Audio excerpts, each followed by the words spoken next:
I've got the looks and the charm of an old movie star. Cary Grant, if you will, so I find it bizarre that this girl should refuse to step into my car. She must be shy, she'll come around, it's just a matter of time. Aurora, Aurora, Aurora. Hey there, movie fans, and welcome to Screen Snark, a podcast dedicated to the movies that are in our eyes, on our minds, and in our hearts. I am Rachel Corky Shank. And I'm Matt, a.k.a. Stormageddon. What's up? We doing it again. But they haven't fired us yet. Back at now it that we're again. officially on a network. I know. We did it. We're right? sneaking in. We're like the sleeper agents of the POV. Oh, I'm starting to take... Well, actually, our guest today, which is Case Aiken. Yeah. Welcome, Case. How's it going, guys? Is coming from my title as for way too many podcasts. As you now are, what, the host of 3 podcasts on the network? I am the host of 3, yeah. And so am I. So we are tied. Deadlocked, even. Although now Jeff is 2. Yeah. Right, because Sure. he's a sometimes host on Men of Steel. Yeah, we're saying he is the co-host at large. That's true. He is a co-host on a lot of different things frequently as well. Yeah. But I got to give him credit. He stepped up and he's the editor, actually, for this one. Oh, cool. Which is great Awesome. because I could not do it. I was like, hey, guys, I want to do a podcast, but I need to not be the editor. Thank you, please. That's pretty much how fun and games happen. Screen Snark. Yeah. I pretty much said to Rachel, yes, I'd love to do this, but I'm not editing a thing. So That's fine. That's how it I goes. got it. But thank you for joining us. We just mentioned Men of Steel, which is your newest Superman podcast, which just debuted as of when we are posting this last week. And so we'll get into that more as well as some of the other stuff you work on. But first, I think it's important that we do what we always do, which is discuss the movies we have recently seen. These excellent or not excellent pieces of cinema that we will discuss on this show, this Screen Snack. Mr. Armageddon, what did you watch this time? I'm just fascinated with this For the- character you've pulled out of your ass. For the films and the podcasts and the enjoyment of the people. I'm always tempted know. when someone improvs a bit to see how long they can go and ride them out. Oh, baby, I could do the whole episode. I know, you like could. that. So I watched Ant-Man and the Wasp. It's the only theatrical release Marvel Cinematic Universe movie that I missed when it was out. It just came on Netflix. And I didn't miss it because I didn't want to see it. It was just one of those things where I think when it came out, 4 other really great movies came out at the same time. And I was like, well, I guess I'm not seeing at least one of these movies. So me and my spouse watched it the other night, and I liked it. I don't know what people are complaining about because it was fun. Like, it was no less fun than Aquaman was. Yeah. I think it was the whiplash coming off of Infinity War. Probably. Yeah, I think it had a to set this hard movie act like to follow. a month, or not even, like a week before the events of Infinity War definitely made it feel strange. Yeah. But all in all, I liked it. I thought that, the cast is phenomenal as always. A particular thing for me is it's really fun to watch, in this movie especially, Michael Douglas and Michelle Pfeiffer have so much fun with their roles. They're just so happy to be these characters and be in these movies. Yeah. Michelle Pfeiffer needs to be in more movies. Yes. I agree. She's always good in everything she's ever in ever. Yeah, like this is not my movie for today, but I did just do a recording with MJ Bradley from Reignite. Yes. That was on Grease 2. Which Which is is the Michelle star. Pfeiffer. Yeah. It was like Yeah. her first real movie. Like she Yeah. like bit parts before that. Yeah. And I was like, oh my god, I forgot how radiant and amazing, and like I can't Yeah. stop paying attention to you every time you're on screen. Yeah, she's definitely incredible. She's having so much fun being a superhero again. But and the supporting cast is great too. Like, I always love Michael Pena. It's funny. A lot of the Marvel movie comic relief characters, like, I love Kat Dennings, but by the second Thor movie, I was sick of her character because she was just very shoehorned. That was Yeah. a rough movie in general. For Oh, everything that's for the first true. one. But, like, I thought she was genuinely funny in the first Thor movie. And in the yeah, second absolutely. Thor movie, when she was dragging her boyfriend around, like, I was just tired of her. And so I was afraid Michael Pena was going to go that route because he's the similar kind of comic relief, the heart of the group, essentially. Yeah. And he was great. His recap in this movie was even funnier than the first movie. My big complaint is I feel like there was too much story and not enough story at the same time. Like, the Quantum Tunnel was the main story. Like, saving Hope's mom was the story. Yeah. But then to have, I can't remember the actor's name who played Sonny the Gangster. He's from Justified. He's just a really great villain. but had no point in this movie. Like, he was just kind of there to fill in where they didn't want Bill Foster or Ghost to be the bad guy. And it just seemed kind of shoehorned to me. That said, having Lawrence Fishburne as Bill Foster, a.k.a. Goliath, even though he didn't grow, was still pretty awesome to have that character cameo. Yeah, when he cameoed, I audibly gasped in the theaters. And when telling people about the movie, I was like, there's like a surprise cameo. You're not going to believe it. It's going to be great. And I don't realize how much that it doesn't matter to some people. Yeah, like, if you're not like a huge Matrix fan or like a deep devotee to Lawrence Fishburne's work, you might not care. But like, I was like, he's there and he's wearing the blue windbreaker with like the collar that looks like the 70s costume. It's a subtle, great, awesome. Yeah. And so I thought like bringing him around to then be working with Ghost sort of made sense narratively, and it added the conflict that the Ghost would need, because otherwise Ghost would be hell on wheels and there'd be nothing stopping her because she didn't really have a conscience at that point. Bill was her conscience, and I get that. But it just all felt so shoehorned together. The action was great. I love the shrinking and growing. Like, actually, here's something that I loved unabashedly. Scott Lang's family. All of them. His new family. Like, even his wife's new husband now loves him. Like, the scenes with the group hugs. And the daughter was so good. The actress playing his daughter is so perfect. She's great, yeah. So perfect in that movie and the scenes. And then, of course, the CGI ants, like, playing instruments and knocking things over, like, and that they're not scary in this movie, really. People are just like, oh, it's a giant ant. Yeah. There's another one. Yeah. Like, but, and the special effects were on point as always. By the end of the movie, I was a little exhausted. I had fun, but I was just like, I felt like they had an hour's worth of story and they had to make it fit an hour and a half to 2 hours, and they had no idea how to do it, so they just threw stuff in to kind of mix it up. And so at the end of the day, I really liked it. I think it was a great movie. I think that I had fun.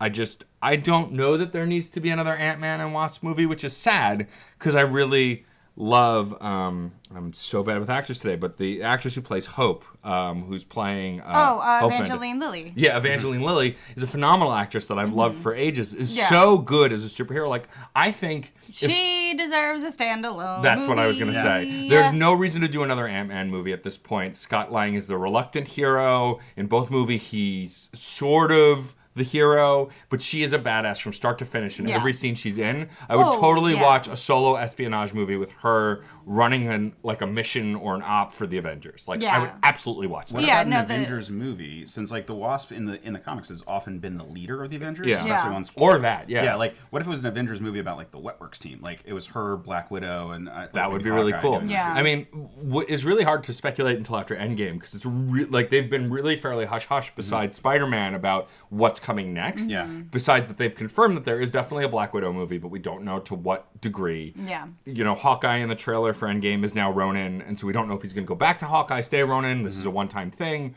And so, like, I think, whatever the... Kate Bishop. Please, right, and cast me. And cast Rachel Shank. You don't have to. I'm too old. It's cool. I really think that I will be really excited when I see... Because obviously... Spoiler alert, if you haven't seen Ant-Man and the Wasp, the post-credits scene is everyone but Scott gets dusted. And so, for now, at least the Wasp is gone. Obviously, she'll be back. He's stuck in the quantum realm. Although, apparently not, because if you've seen the trailer for Endgame, he's not. But that's how it ends. That's how the post-credits the post-credits scene But I will say, I would totally watch, like, a standalone espionage movie with the Wasp. Because that scene, when she's negotiating... And it's just like, I want this movie. I know this is like a comedy heist thing. Like, this is what we do with, but I want this movie. This one right here is amazing. Yeah. Like, I think the strength of Ant-Man and the Wasp and the original Ant-Man movie is that the cast is so superb. Like, even T.I. is really funny. And, like, I've not seen him in anything else. I don't know if he's done much acting beyond Ant-Man, but he's genuinely funny. The comedy beats are good. There's never a moment where... something that was meant to be comedy in that movie happened, and I didn't chuckle, at least. Like, it was, the comedy portions were well written, I thought. Yeah, and the callbacks are great, especially. Yes. Like, there's a point later in the movie where they're in a tiny car driving underneath one of the cars, and they're, like, commenting on the undercarriage and how dirty it looks. Because earlier in the movie, they got the cleaning. They were talking about the scam. Yeah. It's, like, there are so many wonderful callbacks. Like, the script, while I could see your statement that it's, like, a little, like, overblown. It's like a lot of like little things were just made too big, right, in this movie. But it is extremely tight in how they like do bring everything together. Agreed. Like I think that's the strength of this movie. Like because it's not like a heist like the first movie where it's like, okay, we got to get into this one thing. Like I'm sure there's a better parallel movie to bring up, but it feels to me like it's kind of like PCU, where like the kid keeps getting new groups chasing after him. Yeah. Like, and so like the tension is that all of them have different stakes in play. Yeah. And, like different. Well, right, because the FBI is also its own group. It's all these factors moving in while they're just trying to get to like to get to where they need to go. Everyone's chasing them at different levels of competency and are different levels of threat. So like when the less competent bad guys catch up, it's still dangerous because they happen to have caught up, but they don't have like, you know, the ability to walk through walls and stuff like that. So it's like a little bit easier to get away. Like, I do appreciate also that every time his daughter is in the scene, for the most part, no one is talking to Scott Lang's daughter like a kid. She's treated like an adult, and that's always refreshing. Like, even when she's interacting with the FBI agent, she's like, you can't go up there, he's sick. But I mean, I'm a professional. I've seen people sick before, but there's a lot of vomit. How much vomit? Like, that whole dynamic, like, the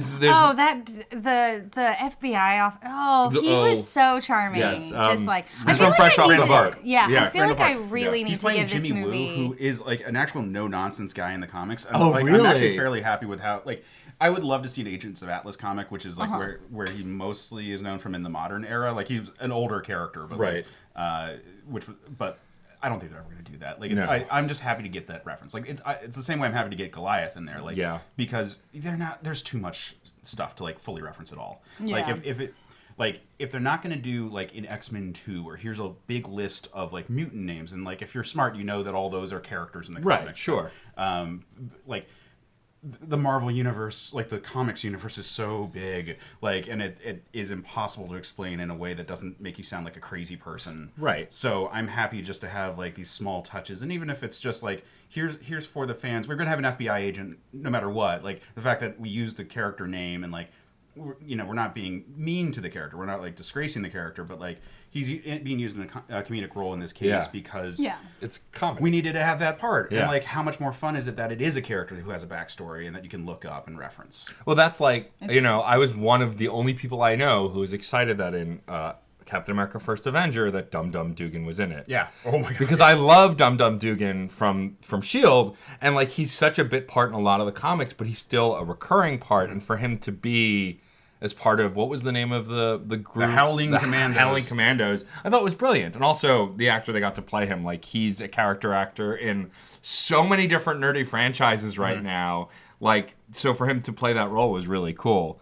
I think at the end of the day, like I said, my biggest complaint is that when the story got dramatic, it got heavy and confusing and cluttered. You know, like we went from hating Ghost to feeling sorry for Ghost, but then not really feeling sorry for Ghost. And like the actress who played her was really great, but I just don't think they gave us enough. Like even with her backstory and Bill talking about how he found her and everything, there's not a lot of time to breathe with that sorrow you feel for this troubled character. Most of the time she just feels like an agent of chaos that you don't care about, even when she has a tragic backstory. Like I think the only moment with her that they earned where you felt for her was at the end when her and Bill are running together and Bill won't leave her. Like that felt earned. Right. But every other moment between the two of them just felt kind of ham-fisted up until that point. Yeah, I feel like when I watched this movie, and it's been so long because I watched it right as it came out in the movie theaters. I feel like I had a ton of like notes on it. Nothing like terrible, just like I feel like a lot of these blockbuster movies kind of need just another like script through. Just like maybe another. They need another pass. They need another pass.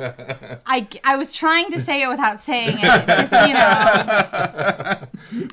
that's what I think. I think they could have taken the opportunity to maybe streamline some things, focus on things that needed more highlight.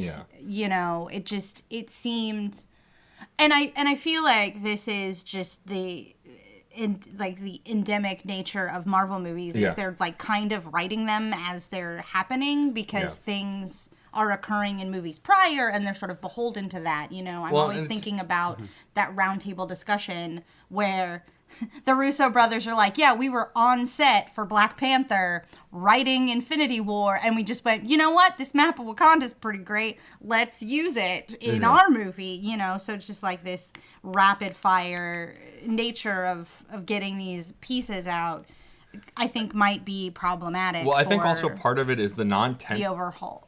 The overall, not the overhaul. The overhaul. The overhaul. Well, I also think part of the problem is, like, the tentpole movies clearly get more attention. And, like, the last non-tentpole movie that was really huge, the last two were Black Panther and Ragnarok, which were both such great movies, and Black Panther at this point is a tentpole movie because Wakanda's become so important. Yeah. But Ragnarok wasn't. You could remove Thor Ragnarok and for the most part still understand the main narrative.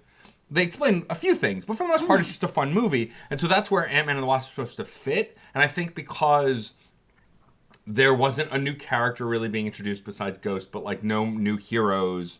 Wasp was being introduced, but Hope was the character. Like the superhero side of it was. But like I feel like that's where it those movies tend to struggle. You know, that's why Thor 2 was notoriously so terrible. It's not because it was an awful movie, but because there was just nothing to it. It's so boring. And if you remove it from the cinematic universe, you don't really lose anything. Except it was like there were important things that happened in it. That's where the Infinity Stones first showed up. Sure. Like, or at least them talking about it. Like, it's weird thinking about how boring that movie was. Like, we've talked about it twice now because it's just, it stands out at like a sore thumb. But at the same time, it was well put together and like there was like good things going on. They just didn't make it interesting. Like, they didn't do anything. The fact that most of my friends don't realize that Chris Eccleston was playing Malekith is proof that it was misused. Yeah. Because when you have one of the greatest dramatic actors of all time playing one of the most overdramatic Thor characters of all time, and he does nothing, like, it's just a waste. But anyway. I think this is like the opposite of Thor 2, though. Because, like, I think with all these solo movies, I mean, with all the movies in general, but especially the solo movies, they're like, here are the beats that you have to hit. And so they're like, all right, we already did an Ant-Man heist movie. We still want to do a crime movie, make it a little different. Here's the things we want to get in there. Wasp has to show up. We need to, like, set up some, like, additional, like, MacGuffins for down the road. Yeah. Like, put a few places or pieces in place, and they like got the broad stroke outline of like, all right, it's going to be like this whole like kind of chasey kind of element. There's all these forces that are going to be going on. We're going to have the fun of like, you know, big and small, like shifting objects. It's all going to be great. They're like, cool. You start making the movie, and they try to make the bad guy a little more three-dimensional, and that's a good choice. But it feels like, but remember, we're taking a paint by numbers script and trying to add nuance to it. Versus like Thor 2, they didn't really add any of that nuance. No, yeah, like, that was just like, here's like your mandate for what you have to do, and they did that and nothing else. Yeah. I mean, like I said, I don't think it's anywhere as bad as Thor 2. I think it's a good movie, and I had fun the whole time. It's just the aftertaste of the movie was just kind of like, why did I like that movie? And I can probably narrow it down to Evangeline Lilly and Michael Pena. Like, that's why I love that movie. I think if this movie turns out to be setting up a Wasp solo movie, then it served a great purpose. If it doesn't, then it feels kind of halted. Because what if it sets up another like two-person or like Wasp and someone else? But like, what if it's Ant-Man and the Wasp 2? Right. Well, it depends. Like, what does Scott Lang have to do anymore? Like, why have him around? He's assisting the Wasp. Like, if it's the Wasp's movie. Yeah. Like, maybe name the sequel Wasp and the Ant-Man or something. I mean, that would be really cool, but like also for branding purposes, you'd want it to be like on the shelves of your local Blockbuster. Anyone want it to be Ant-Man and the Wasp, and Ant-Man and the Wasp into the Anthill or whatever. They'd call the next movie. Anyway, it would make people with OCPD like crazy to know that a sequel is not called like a sequel name. A funny side story: when I was putting all of my DVDs and books, yes, I still have DVDs, and trying to put the Nolan Batman trilogy in alphabetical order makes me want to throw things because none of them fit together. It's Batman Begins, The Dark Knight, and then The Dark Knight Rises. Yeah. So, like, two go together, but then the first movie is in B. So what do I do with that? Do I put them all in B? Yeah, do I put that's that why one a lot of, like, re-releases of things, like, not Yeah. those movies in particular, but, like, I see a lot of, like, graphic novels, for example, that weren't under, like, an umbrella that got rebranded as such Yeah. for the re-release. But anyway, I think to sum up the movie, I'd say my 3-word review would be more Wasp, please. Because I really, she's such a kick-ass character in the comics and in these movies, and the fact that she still hasn't interacted with any of the Avengers drives me bonkers. Mm-hmm. Because I think, and my guess is because I think they already licensed a new Avengers, like they're moving into that territory with following those comics. Yeah. So we know that after Endgame, most of the this is a spoiler prediction, but most of the Gen 1 MCU heroes are dying in that movie. And then our Cody, our Rhodey, and maybe the Vision if he comes back. Agent Rhodey Banks. Yeah, I tried to say Cody, but all of the Scarlet Witch, the Wasp, Ant-Man, all of these heroes will probably become the main Avengers. Spider-Man, whereas all the old guard will go away to some degree. And so I think if that happens, the Wasp, from an intelligence point of view, makes a perfect new leader if Cap is gone. Mm-hmm. But we'll see. I think that at the end of the day, I really did enjoy it, but I have no reason to rewatch it. Almost no reason. I'd rather go back to Ragnarok, because that one's still funny and a better movie. Sorry, just to double check though, this was your first time or first time? I never saw it in theaters. So I did a rewatch, and that's when I really picked up on a lot of the callback jokes, and I found it more of a comedy. I'll give it a try. I mean, I was saying I'd never watch it again. I probably would, as long as it's on Netflix. I have to eventually. But I feel like at the end of the day, I don't really haven't it didn't stand out as much as a lot of the other standalone movies. Also, when you're coming out within the same year-ish as freaking Black Panther, you're gonna get overshadowed because that movie was just almost flawless. I mean, Black Panther was still in theaters when Infinity War was out. Yeah. And there's a strong chance that it was still in some theaters when Ant-Man and the Wasp came out. Yeah. Highly likely. And of all the movies that came out that year, Black Panther was the strongest. Right. I like Infinity War, but again, Infinity War will only be satisfying to me when I can jump right into Endgame afterwards. When I have both of those movies on Netflix and can watch them back to back and cry and then be happy again, it'll be more enjoyable. But at the end of the day, I really I like these. I like Marvel comedies. I think the problem was the first one was a comedy and a heist, and the second one was just a comedy. The chase. And a chase. Yeah. So I think it just had less. So yeah, more Wasp, please. I love it. Also, Marvel, if you're listening, the Marvel machine, please replace the buff dude with a woman who's a scientist and a superhero and an intelligence operative as the leader of something. Yeah. What a weird Ed Sheeran Beyonce meme I've created for you. Look at this. This has been my feminist break. Let's continue. So what movie did you watch, Rachel? I, yesterday, at way too late o'clock, was hanging out with all my friends, and somehow we got on the tangent of what a great movie Moulin Rouge is. One of my friends had not seen it, so we stopped what we were doing. I pulled out the projector, and I went into a watch of Baz Luhrmann's Moulin Rouge. Yes, folks, I'm back on my bullshit. I watched a musical.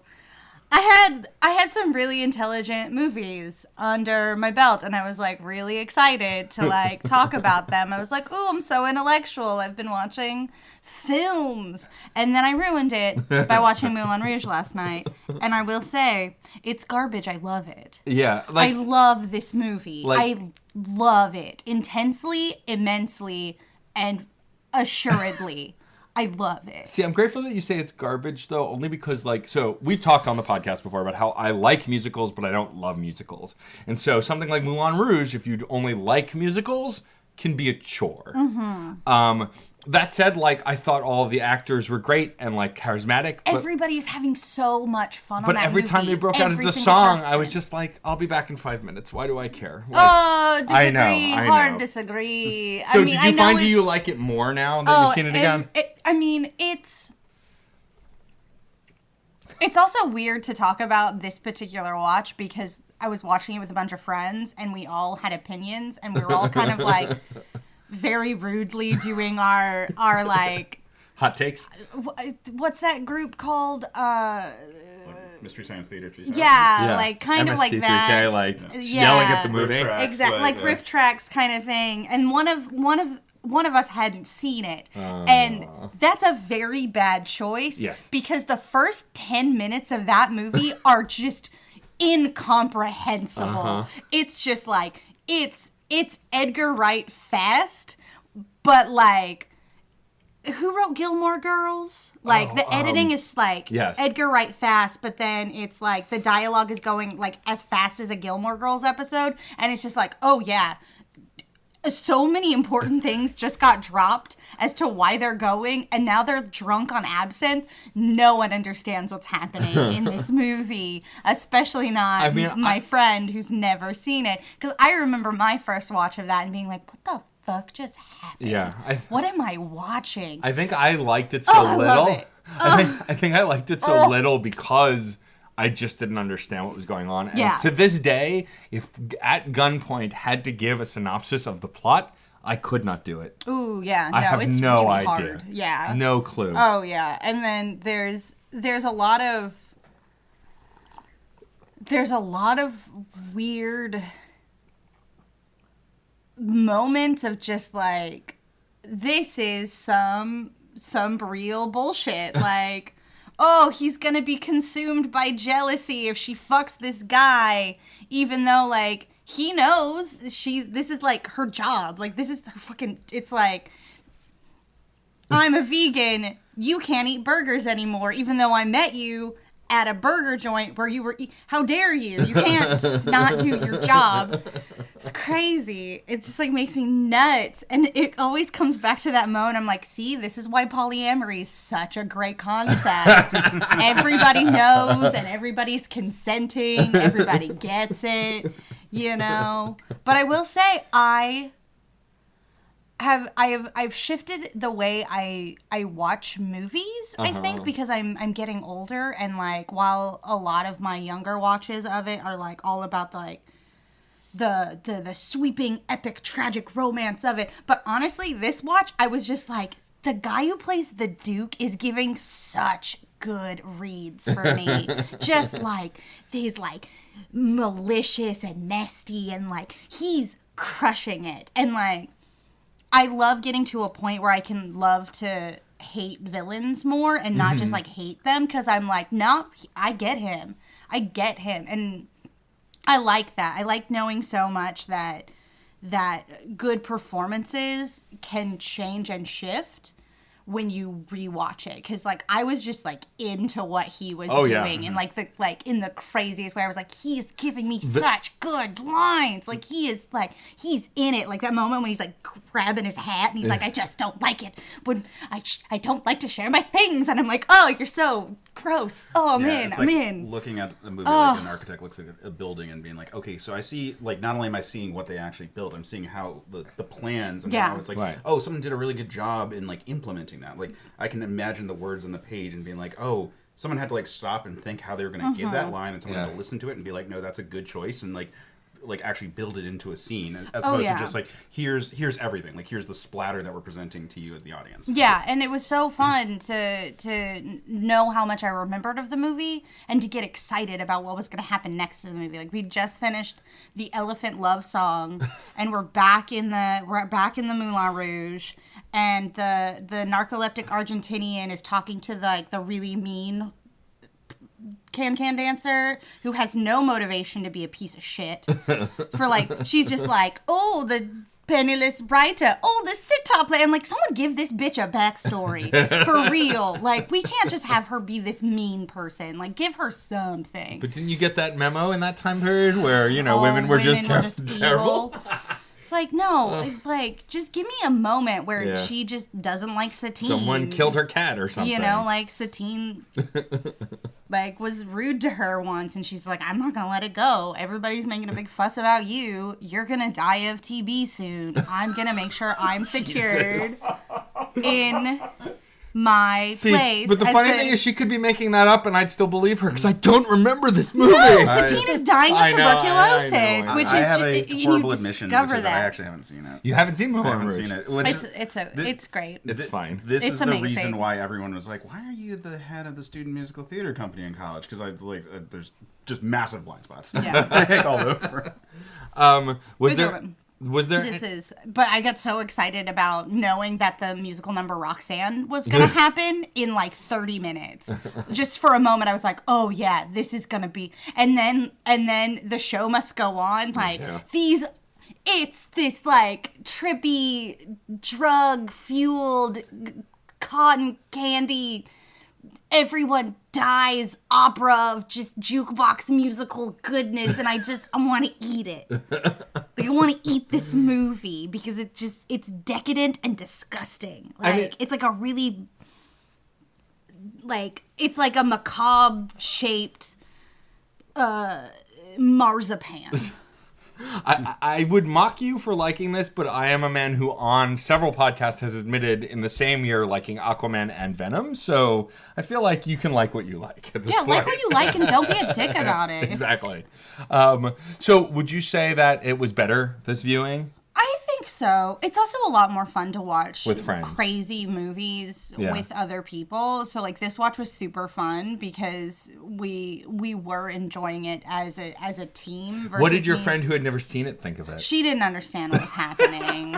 It was definitely a moment. She's like, I don't know what's going on. I was like, yeah, that first 10 minutes gives you a lot of information you need to go and John Leguizamo is explaining it. He's with in like that? this. Yeah, he's the little guy. Oh, like, that's right. I only speak the truth. And he has a lisp for some reason, and it's just like, you are giving me important plot points, and I cannot understand you. Oh, there's a scene where he's like explaining something really important to Christian about love or something, and it's like whispered, and he's doing it in a lisp, and I'm like, no, I've seen this movie a bunch of times. I cannot remember this part. Like, what are you saying, like, Leguizamo? Give me something. Oh, I love it. I want to go home and watch it again. Like, so what would your 3-word review of Moulin Rouge be? Oh, boy. Right? Yeah. How do you sum that movie up into 3 words? I'm gonna, you know what? I said something, and I'm gonna try and condense it to 3. Delicious macabre marzipan. All right, there you go. Yeah. If you've not seen Moulin Rouge and want a delicious, horrible treat. Isn't Broadway opening a musical version of it? I hope they don't. I heard that somewhere. That movie is so.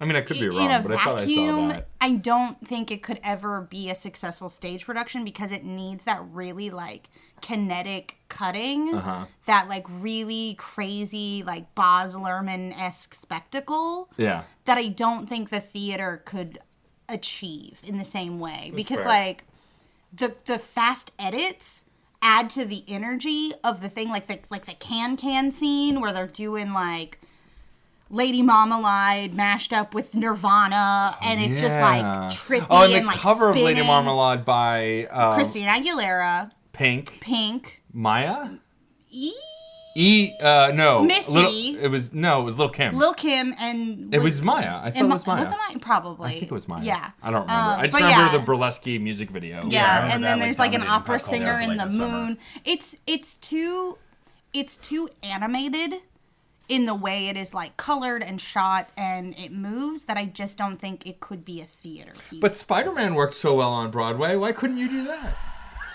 It's funny that you brought that one up specifically, because I was thinking, like, well, it is low-hanging fruit for production. Like, it's like whether or not it's good and whether or not it's successful is a different thing. But, like, the argument made when Spider-Man came out was like, oh, this should have been like a Vegas, like, Cirque du Soleil style piece. And, like, that's where my head was going. Of like, well, if I was going to try to make it work, I'd probably try to do something that was, like, really installation based. Like, where it's, like very, Great Comet or something.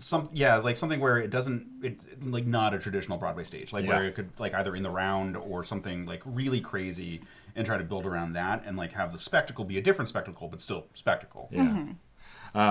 All right. Well, I'll probably not rewatch it ever, but I'm glad you like it so much. Shout out to my friends for making a really good drunk decision to watch Moulin Rouge last night. There you go. I appreciate it. We'll have to put those intelligent movies on the back burner. Best $3.99 I've spent at 11 o'clock at night on a Saturday ever.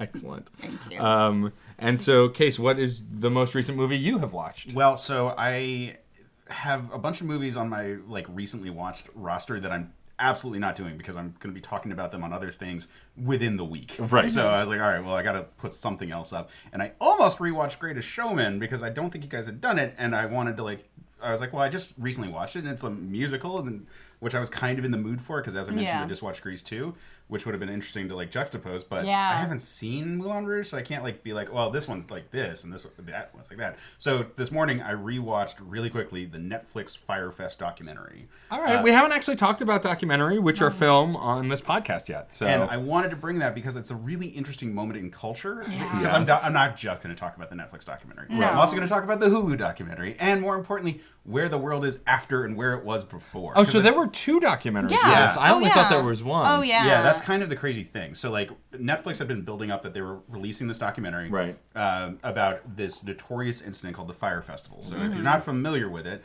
it was a festival about 2 years ago, I want to say. Yeah. That just it was completely fell apart. It had been promoted. It was getting all this buzz leading into it, and then when they actually got there was nothing. Nothing was set up. They boasted it as this exotic island getaway. People were going to be in these beautiful villas. You were being flown to a private island. Yep. And then when they showed up, it was FEMA tents. And they had this insane list of people who were going to be performing, most of which who were not confirmed. They just lied through their teeth about what was going to be there and what you could do. Yeah, it was just this fascinating example of what marketing can do when you don't hire anyone to actually make the thing happen. Right.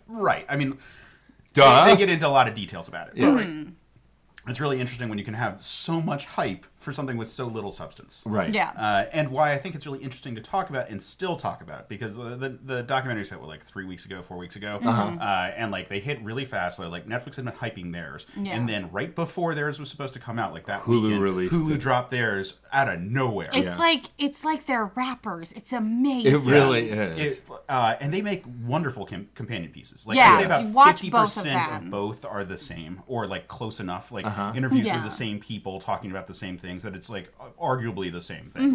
Clearly they're wearing different shirts in those 2 interviews, but they're saying the exact same things.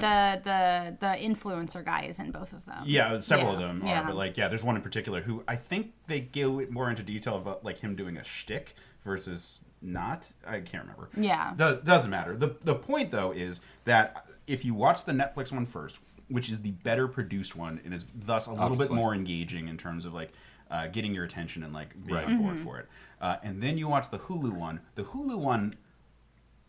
Once they get past the sort of hurdle of being all right, what are we talking about for those who are not paying attention? If you're not watching this as a second Fyre Festival documentary, then they start dismantling the Netflix one. Yeah. Which is very impressive, because the Netflix one is produced by Jerry Media. Fuck Jerry. The guys who helped market this festival. It's produced by, they put the whole thing together, and it was such a colossal train wreck that this documentary is them being it's not on us, guys. We swear. We swear. And then the Hulu one's called Fyre Fraud. Yeah. And it is very clearly going after all the people who made it possible, and all the people who are trying to push or distance themselves from it. How it's nope. Ja Rule was involved. Jerry Media was deleting people's comments and hiding information about stuff not being set up.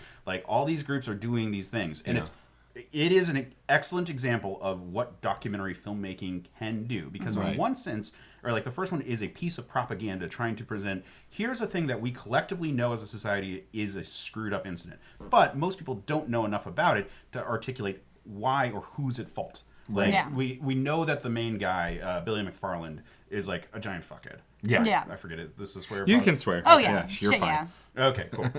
So this guy's a giant fuckhead. Sorry, every Mom. time he's on screen, every time he's talking, every time you. You just want to punch him in the face. You find out more about his background, Yeah. where it's just well, I was, I had gone scuba diving by the time I was 12. I had mastered scuba diving. Like, that means you were going scuba diving with, like, quite a bit of money going into that. Like, yeah. What's really bonkers is I watched them Hulu, then Netflix. Which is an interesting way. Which like, is a really crazy way to I watch it. tried recommending that, and then I thought about it more, and I was like, ooh, I actually would take that back. So. Yeah, no. I think, honestly, I think I prefer the watch that I did. Because it did lead me into watching the Netflix with a little bit more skepticism than I would have otherwise. But what like is really nuts is the one that like wasn't produced by the people that like were a part of the festival actually got Billy McFarland on it. So like hearing him like do this interview, and like both of them are just like terrible conflicts of interest. Like the team that did the Hulu documentary like paid Billy so much to be on there. Like it's stretching the limits of what you call like a documentary versus like a promo piece or reality TV. Now I will say them paying him, they did get him to admit stuff on camera, and then like you can see he's regretting it. Like or they just watch him like go. Like he starts squirming a bunch of times. Like he thought it was going to be like silence.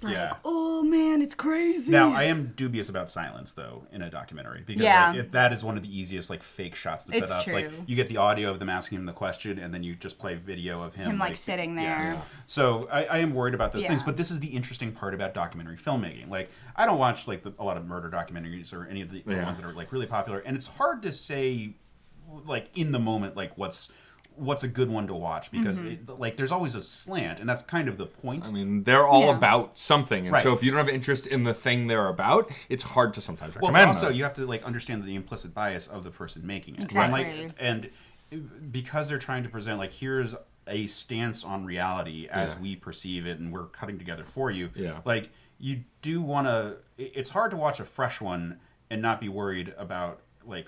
Is this really messed up? Is this a really like limited viewpoint that I'm being exposed to right now and being influenced in a way, and I don't have enough details? And like Time at least sometimes has the ability to like sort of fill you in a little bit. Like you can hear that like this particular documentary is more interesting or is a little more biased, but you hear what the bias is before you go in. Yeah. Like this one like is back to back, and again, both of them are definitely doing some weird conflict of interest stuff, but it's really interesting to see them together and see where they conflict with each other. Yeah. Like, that's the cool part. Yeah, And then the really crazy part is this thing, like, so it was a real big buzz thing about a month ago. Right. People like, you know, like, I'm so excited about this. The bird box of documentaries. Yeah. Well, because like on top of it being like just a giant clusterfuck, like everything's going wrong. It's so terrible. It's happening to the people that we like get this Schadenfreude for because it's all these like influencers and pretty people, and like they're like, I'm actually like kind of happy to see this all like in a terrible way. Like I'm a bad person for enjoying it, but at the same time, like.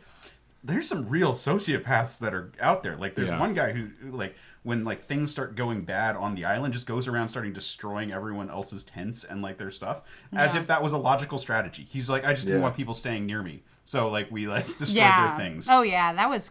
Oh, boy. And he doesn't, like, seem, like, at all, like, shocked that this was, like, a weird thing to do. Yeah, it's a really interesting, like, set of documentaries to watch together because one is really painting...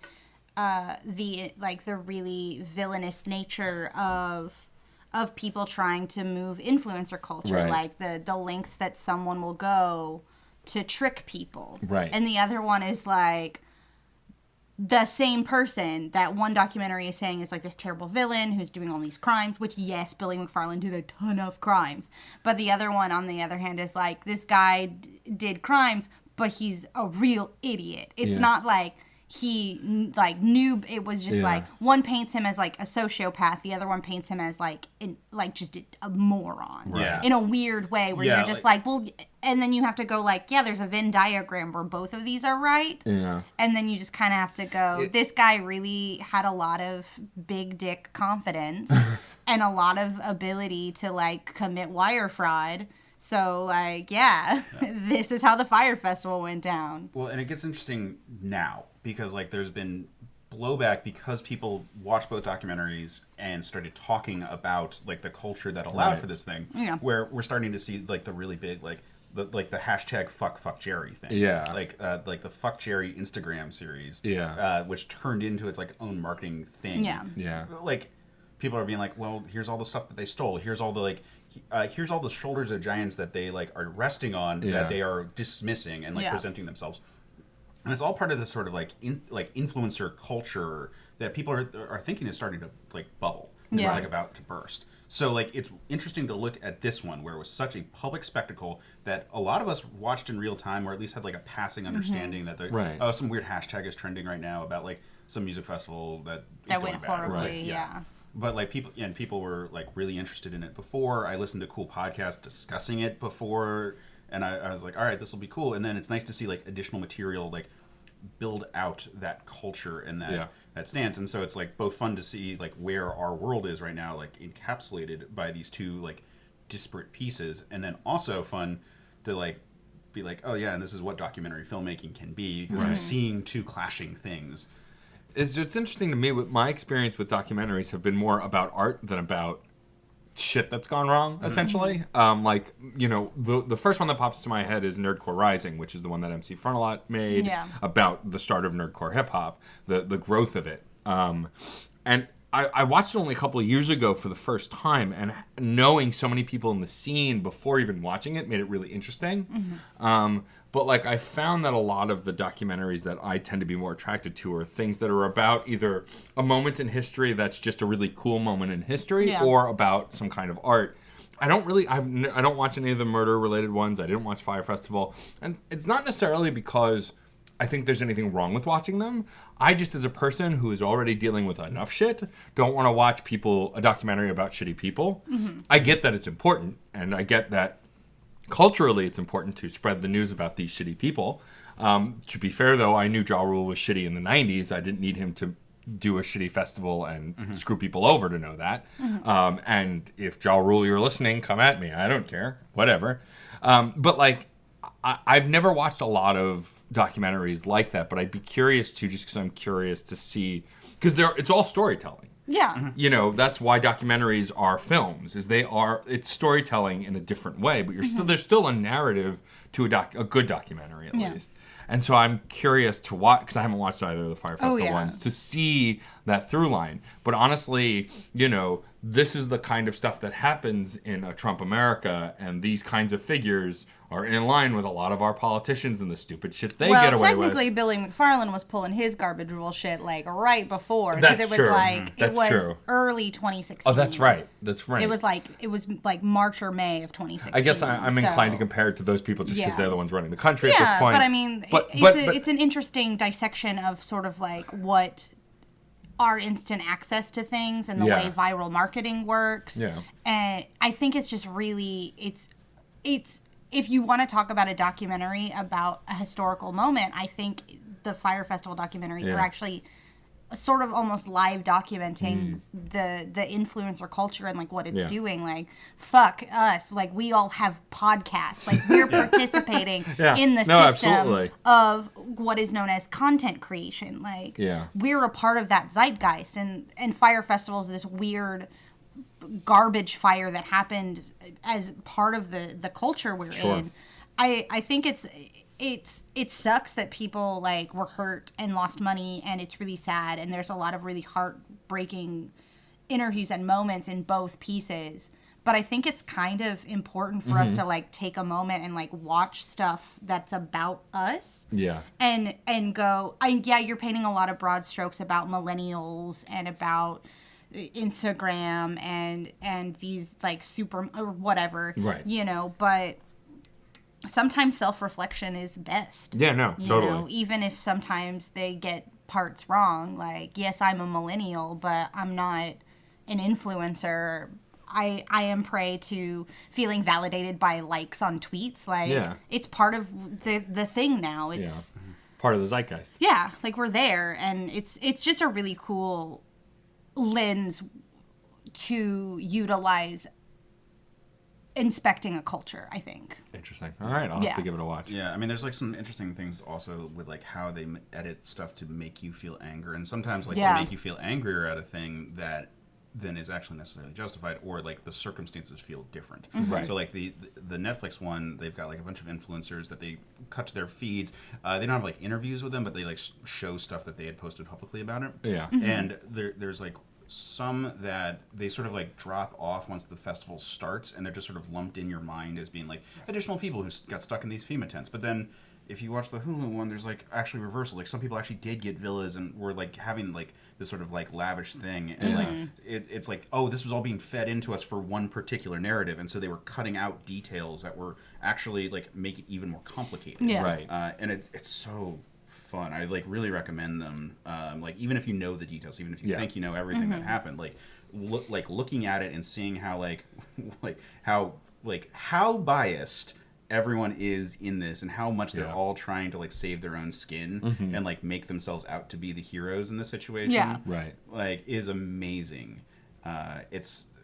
It's just it's really cool, and again, like it's like lush visuals. Like even like the Jerry Media footage is really beautiful and crisp, and they've got like these like 4K cameras that they're shooting everything on. Right. But even stuff that's like cell phone footage, like they're in like they're in the tropics. Like it's like this wonderful like gorgeous like location. Aside from like this. Yeah, except for the site like, of the actual festival, like the parking lot near the like sandals. Which is so insane. Everything about it's insane. Like like just the logistics of how the festival like broke down is fascinating to watch. And then when you get into this sort of like this war of people who are like trying to defend the influencer marketplace, and then people are being like, these guys are also like really shady people, kind of like manipulating a lot of like young people in both like really like high money scenarios, but also even just like the small transactions. So it's like I said, like as you step further and further back, it's more of a snapshot of our culture as exemplified through a particular incident that happened to go wrong. Yeah. And how would you sum up the Fire Festival documentaries, both of them, why not, in 3 words? You could either have 2 3-word statements for each, or 1 3-word statement for all of it. I've got one. Okay. And it's a sentence, so I know you'll like it. Okay, great. Entrepreneurs ain't shit. Yes. All right. We shouldn't snap too much on this podcast. You don't want to confuse your listeners. They'll think they're on a different podcast. I mean, we did spend the first 20 minutes talking about a Marvel Well, that's movie, true. so I'm confused. As far as I'm concerned, on. this episode is more Marvel-centric than some of your other episodes. It's true. I love you guys. I do. I'm just And saying. actually, this thing actually is a news. It is a news. It is a news. All right, Case, thank you for joining us. Thank you. It's so really great to have you. For those who don't know, Case Aiken, besides graphic design and podcast producer extraordinaire, he does 3 shows on the Certain Point of View Network, which we are on now. He is an actor, writer as well, right? Yes. And so before we get into the podcasting stuff, which is fairly more recent, I know that you're still acting. You've been in some you were in some shows last year and some stuff. Did you always want to be an actor? Is that something that you've always wanted to do, is be in theater? No. Really? Not at all. So I got into theater in high school, it seems weird to say like, no, I didn't really want to be an actor when it's like that long ago now, right? To be an old, but so I was in high school, and weirdly the chain to me be sitting here right now, I owe to Wizard magazine. Wizard, like the Wizards of the Coast magazine? No, Wizard, which was like comic book like enthusiast magazine. Didn't it become like Wizard World? The magazine ended. I don't know if the like company that was publishing it turned it into some different kind of property. But when the internet started becoming a boom, like many other sort of like enthusiast magazines, it died. So right. But Wizard was a comic book enthusiast magazine. They had articles about like recent books, or like they had like a price guide for collectors at the back of everything, and would have like, here's like the mort of the month, and it's like they'd point out a lame superhero or villain from like comics history, and like here's a list of popular characters and popular like all and like news about movies that might be coming out. So it was a great resource when I was a kid and like didn't have a lot of friends who were also into comics. So I was like, this is my friend here. That's relatable. But there was an article about how. So there was an article about like where you would go to school if you wanted to work in comics, and that was a thing that I really wanted to do then, and still would like to, but like my life has gone in weird directions in the interim. But the one thing they recommended that is like there's lots of college programs and whatnot that you can do. You can do plenty of art classes or writing or art classes or whatever in the meanwhile before you get to those college points. But another good thing just to understand story structure and whatnot is acting. And I was like, well, that's crazy talk. Like I'm never going to do that. And I was like, freshman in high school and was way too shy for anything. But I was also a freshman in high school at an all-boy high school. And then I realized that there were girls who came from the all-girl schools to do theater at the all-boy high school. Oh, boy. And... oh, boy. Oh, my. I was like, well... this seems to be a better equation than football or basketball. Well, I was told I couldn't play basketball anymore because I was too short. Right. Like I just wasn't able to keep up with it. But I didn't really like football, and I was like, you know what? I'm not a sports guy. Theater's less brain damage, so that's also there you true. go. Unless you're on Happy stage Super crew. Bowl Sunday, guys. Yeah, we're recording on Super Bowl doing Sunday. it. Yeah, did not remember it was Super No, Bowl until me neither. yesterday. Someone asked me what my plans were, and I was like, oh yeah, who's playing? I'm gonna go record a podcast. About movies. And so you've been doing theater since high school then? Yeah, When you so went to I was an college, actor. did you go to college for acting? No, I graduated high school and I was like, that was a really fun experience. I guess I'm done. And I spent a semester not really doing anything like any programs at school. Right. Like I thought I was like, all right, well, I'm just gonna sort of like get used to college and sort of feel it out. And I was so bored. Yeah. I was incredibly bored. And so the following semester, I heard about people putting on a production of Godspell. And I was like, cool, I like that show. And like they were like looking for people to help out on the production. I was like, I don't really want to do stage anymore. But you know what? I'll like see if they need a hand like backstage or anything like that. And I walked in and they're like, do you have a song prepared? And I was like, no. This was a meeting to like be a tech on the show. I love that show. And I ended up assistant directing that show. Oh, that's amazing. And so that's where I got the directing bug. Yeah. And so after that, I was mostly directing. I would be in stuff, but I was producing and directing a lot of stuff in college. And then I was in a theater group where we would write and perform all of our own stuff, and it was all a lot of good experience. Sure. And then after college, it kind of meandered around for a year, and then ended up in New York, where I was like, I'm going to work for a theater company, and I had an internship with a company that did theater merch, and it was I'm at the theater right now, I'm close. The show I want to be working on, or on shows like it, or make my own, is right on the other side of those doors. I'm behind the merch counter right now. And I was getting frustrated, and then one time I was visiting a friend who was a working actor, working as a Thomas Jefferson impersonator in Philadelphia. Okay. Like you do. And I traveled with my college roommate, we were both visiting him, and we got really drunk, and I was just like, why don't we just do it? Why don't we just make our own show? I mean, I know people with theaters, and it'll be, what's the cost? We could do a door split. Fuck. And he was like, could we do it? And that next thing I know, I had started a theater company. And Again, like you do. Yeah. And so did that for about 6 years, where we would do one-act shows and round robin direct them, and then do larger productions that we'd co-write together, and do reading series and a whole bunch of different things, which probably if we had been a little more focused could have really gone on, but eventually we kind of all petered out, right. kind of got in the way. So I'd started doing, at the time I was subsidizing working in theater by also being a bartender. Right. Eventually I got a job working backstage on a show. Actually, I was the spotlight operator on the Toxic Avenger musical, which was perfect. That's awesome. So happy. I'm to sure, have that yeah, job. right? I was like, this is a musical, like a rock musical by Trauma. Right? well, Troma is the studio that did the movie. Movie. It's not Bon Jovi, but it's the bassist from Bon Jovi. Oh, Richie Sambora. No. No, he wasn't the bassist. Richie was the guitarist. The internet's screaming at us. I don't know. It's fine. The internet and the knows. book was That written- guy. Well, the book was written by Joe DiPietro, who I Yeah. actually produced a production of his review, I Love You, You're Perfect, Now Change. So I was Such like, a good show. So I was really excited about this, and the show was so funny, and the Yeah. cast was great.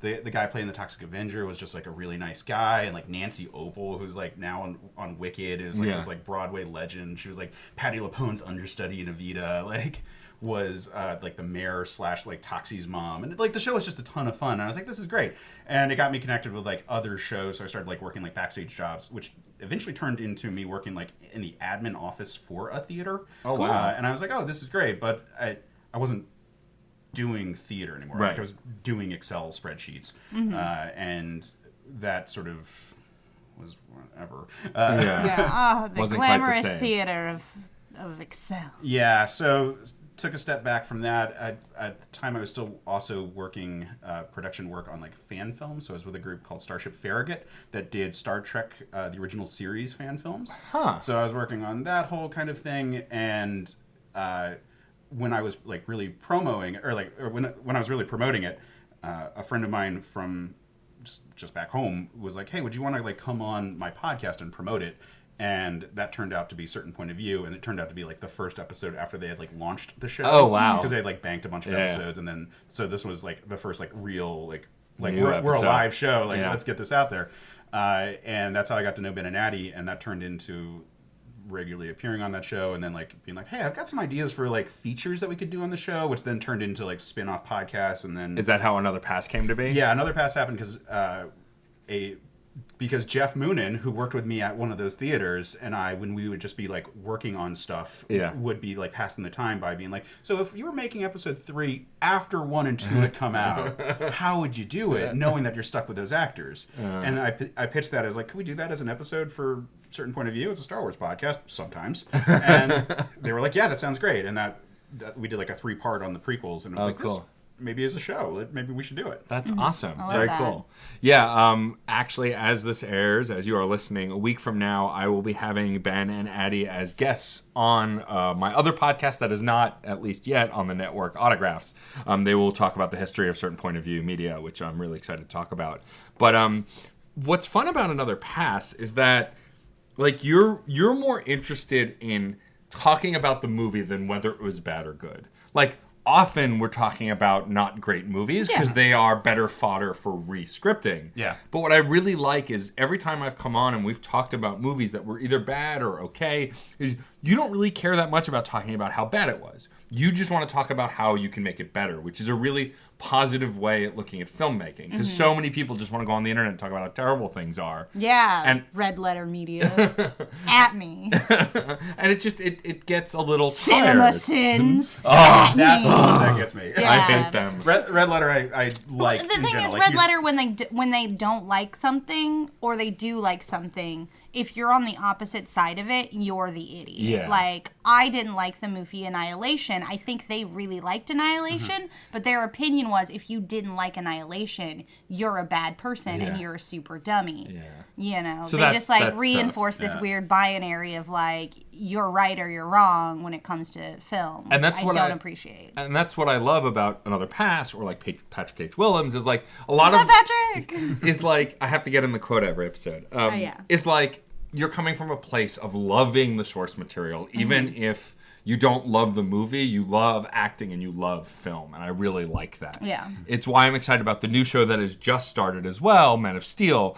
I am not a Superman fan. I think he's a boring, unimaginative character. Yeah, I know.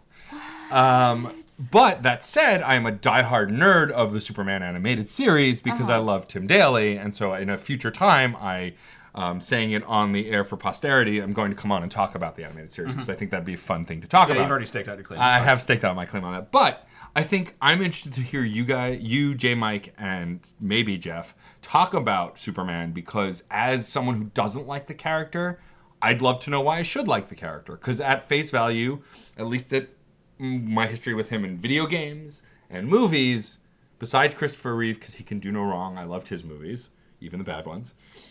Though the character is boring in most media to me. It's why I like the animated series so much, because I felt like there was dynamics to Superman that weren't in the movies because there wasn't enough time. It wasn't in the games because the games just suck. And so I'm interested to hear that. Is that something that you've always wanted to do, is do a podcast about Superman? Have you been a long-time Superman fan? I have been a very long time Superman fan.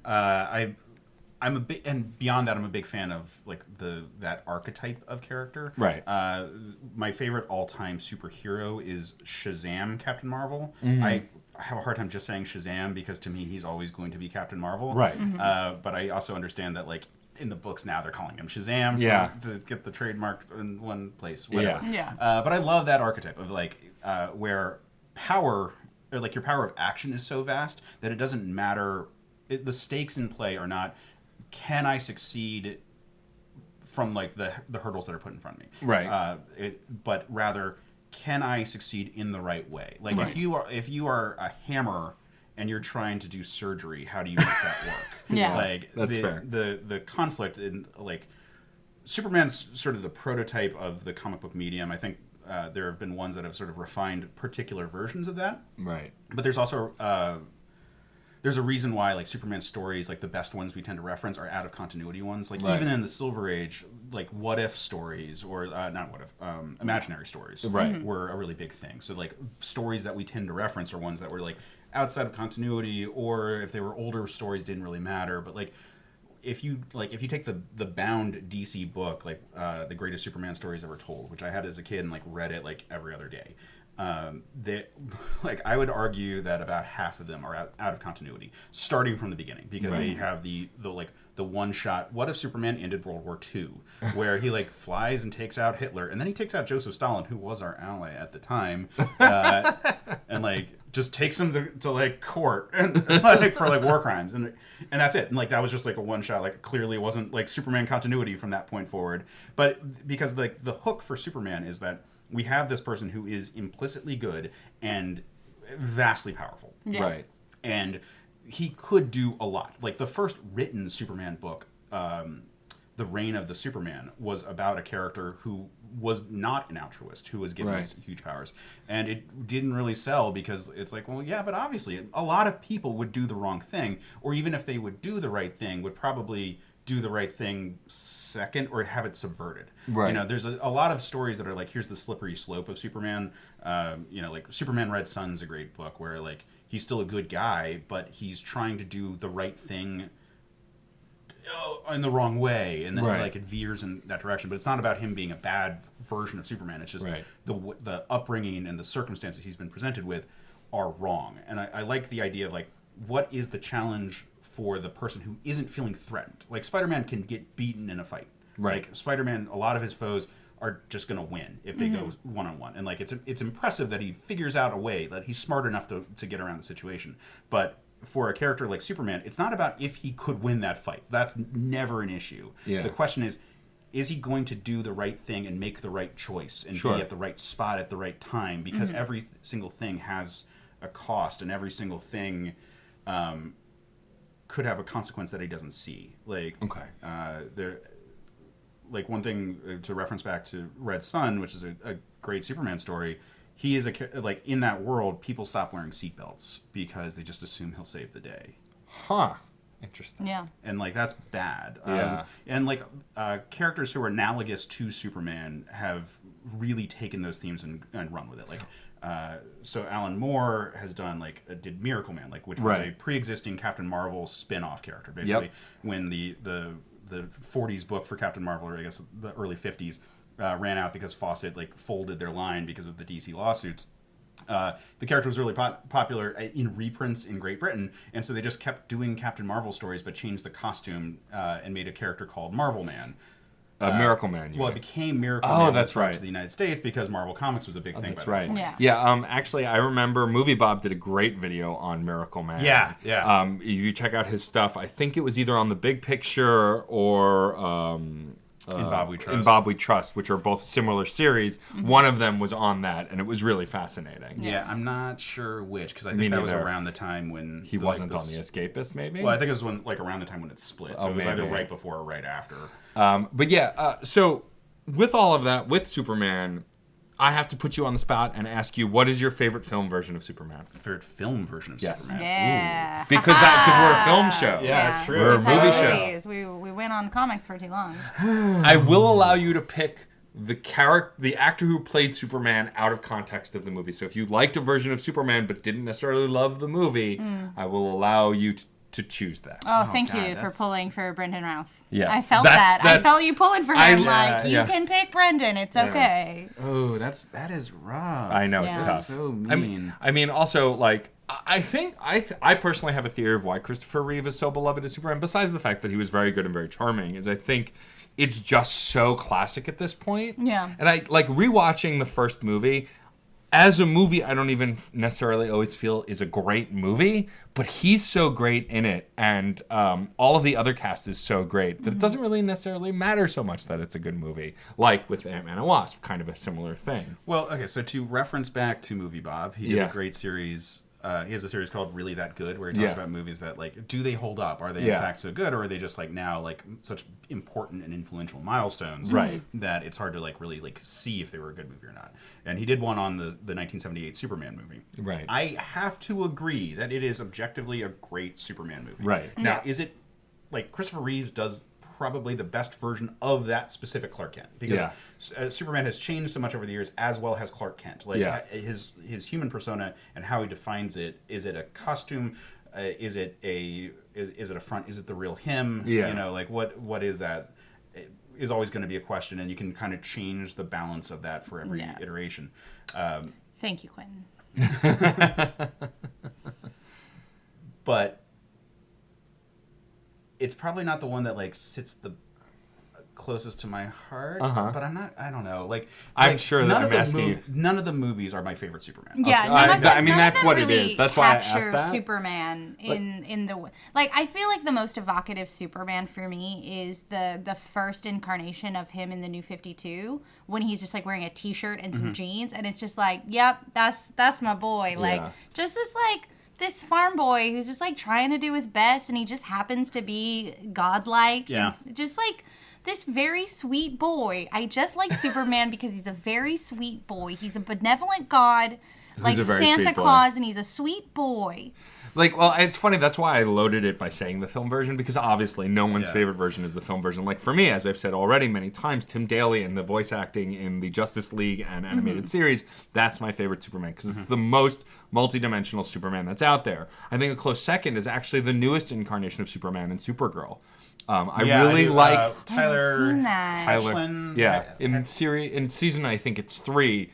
Instead of her just texting him all the time, DC allowed it. It's season 2. He has a 2-parter at the start of season 2, and then he's back more frequently. After that, and I should watch. And he's just Supergirl. I really like Supergirl. It's great. It's charming. I jumped off after season 2. I have to go back, but I loved it as well. Yeah. But yeah, I think that version is finally a live action version that I can get behind. Now, that said, I will always have a soft spot for Dean Cain, even though that show was a train wreck. Smallville! I love. I forgot about Smallville. Right? But I loved Lois and Clark so much. Also because I was a sucker for love stories, and that's all that was a love story.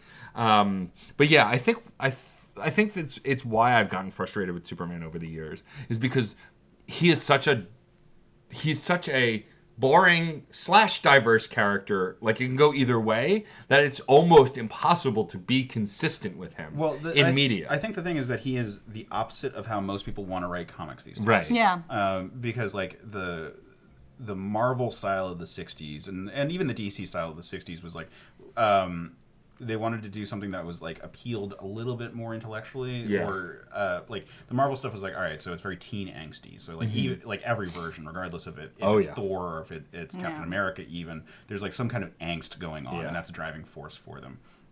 And then the DC style typically was like, here's a science lesson. It's like secretly, but it was like fun that they did it that way. Like Flash stories are really fun for the reason of being like, well, if I can do this thing at super speed to create this amount of friction, it will allow me to like just subtly bend light, and the laser will miss them by a diameter, or like by like a millimeter or something. Yeah. Like that was all like really fun elements of those characters, but those conflicts were like that they would fail, and that's like an additional stake. But Superman isn't like that. Superman, like, the assumption is that he's going to win the day, and you should have like a cathartic moment of seeing someone truly bad be defeated by him. But then like his burden is that he could go even further if he wanted to, but it would break everything else around him. There's tons of stuff about like the legacy of Superman, or like the divine like role that Superman would eventually play. Like Elliot S. Maggin did stuff with him where it was just like, oh yeah, he's foretold, like he's the destined character to like come eventually and like make things right. And you know, like I love Alan Moore a lot. He's done a lot of my favorite versions of it. I think the classic "Whatever Happened to the Man of Tomorrow" story, where it's just like, no, like all of the things are coming for you at once now, and it's like all coming together, and like he still saves the day, and like no other character would ever like be like, oh, I screwed up, but Superman takes that as like, oh, I screwed up, and like retires as a result of like not doing it super enough. Right. And that's a great thing. Like, my favorite actual Superman story, which is still kind of a not real Superman story, was Superman's Secret Identity, where it is about a kid growing up in America, in Kansas, named Clark Kent, who his parents made fun of him, or rather, his parents named him Clark Kent because their last name was Kent, and they're in Kansas. Right. And they're like, it'd be really funny if we named him Clark, because they read Superman comics. Right. And so he grows up with everyone teasing him that he's named Clark Kent, and he happens to be like a dark brown haired kid with blue eyes, and just looks like what they would expect Clark Kent to be. And then just one day in high school, he actually develops superpowers, just like Superman. And at first is like, I'm gonna show off, and then realizes just how he's never gonna have a moment's peace, and decides that he's just gonna be secret about it, but cannot in good conscience have these powers and not do the right thing.